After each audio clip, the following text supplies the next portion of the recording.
नमस्कार, मैं ब्योमकेश मेहर education industry का सबसे सेंसिटिव टॉपिक आज डिस्कस करने जा रहा हूं। हाल ही में आपने सुना होगा एजुकेशन इंडस्ट्री का वन ऑफ द बिगेस्ट घोटाला नीट स्कैम 2024।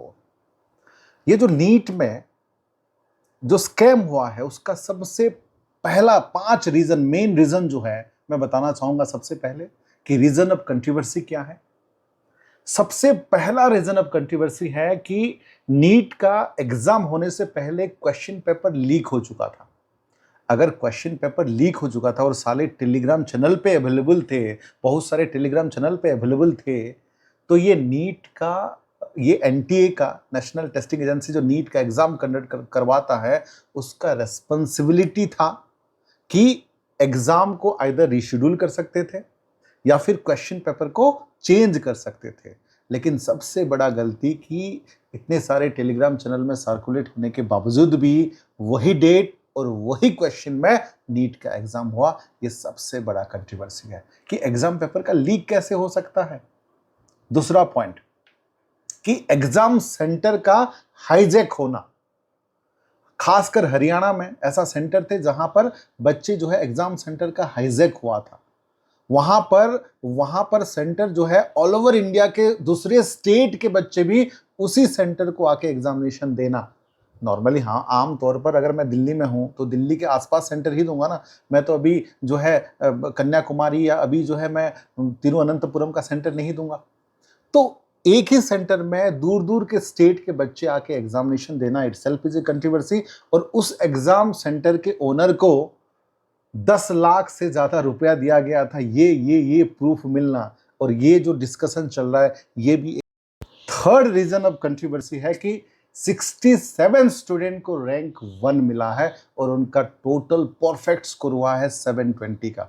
नॉर्मली रैंक 1 में 2 या 3 स्टूडेंट आमतौर पर होती हैं, बट इस बार 67 स्टूडेंट का रैंक 1 में होना इटसेल्फ इज ए कंट्रोवर्सी।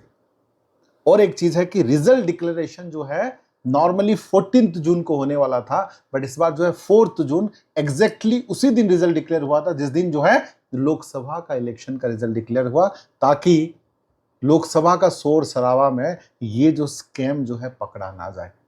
और सबसे बड़ा चीज है कि 5th नंबर जो कंट्रोवर्सी है कि जो टॉपर्स थे, एक ही सेंटर से 6 टॉपर मिले हैं। ये कैसे पॉसिबल हो सकता है कि एक ही सेंटर से 6 टॉपर मिले हैं हरियाणा के। ये कैसे पॉसिबल हो सकता है। So these are the 5 reason of controversy. Thank you. Reason अब जो है 5 सवाल जो है एनटीए के ऊपर है, नेशनल टेस्टिंग एजेंसी जो नीट का एग्जाम कंडक्ट करवाता है। पहला सवाल उठता है कि अगर पेपर लीक हो रहा था तो आपको एग्जामिनेशन पेपर जो है चेंज करना चाहिए था या डेट को रीशेड्यूल करना चाहिए था। दूसरा सवाल है, क्या सच में कुछ एग्जामिनेशन सेंटर में पेपर लेट में डिस्ट्रीब्यूट किया गया था या ये एक कंट्रोवर्सी या स्कैम को छुपाने का एक आप लोगों का स्कैम है। थर्ड जो चीजें है कि एग्जैक्टली आपने डिक्लेरेशन रिजल्ट 4 जून को, जिस दिन लोकसभा का इलेक्शन हुआ था, उस दिन ही आपने क्यों किया था रिजल्ट डिक्लेयर। और जो मतलब 4th सवाल है जो इलॉजिकल के हिसाब से आप जो अपना लॉजिक दे रहे हो ग्रेस मार्किंग का, सच में वाकई में ये ग्रेस मार्किंग का लॉजिकल है या ये स्कैम छुपाने का एक तरीका है। और सबसे अहम सवाल जो करोड़ों देशवासी जानना चाहते हैं, लाखों स्टूडेंट जानना चाहते हैं कि नीट का प्रिपरेशन क्या केवल अमीर स्टूडेंट ही कर सकता है? क्या जो गरीब स्टूडेंट, जो टैलेंटेड है, जो हार्ड वर्किंग है, वो नहीं कर सकता? तो नीट का जो प्रिपरेशन है केवल क्या अमीर स्टूडेंट के लिए है? तो ये अहम मुद्दा जो है एनटीए को देना पड़ेगा, एनटीए को जवाब देना पड़ेगा। ये देश के करोड़ों स्टूडेंट का सवाल है, लाखों स्टूडेंट का सवाल है। ये जनहित में जारी। Thank you.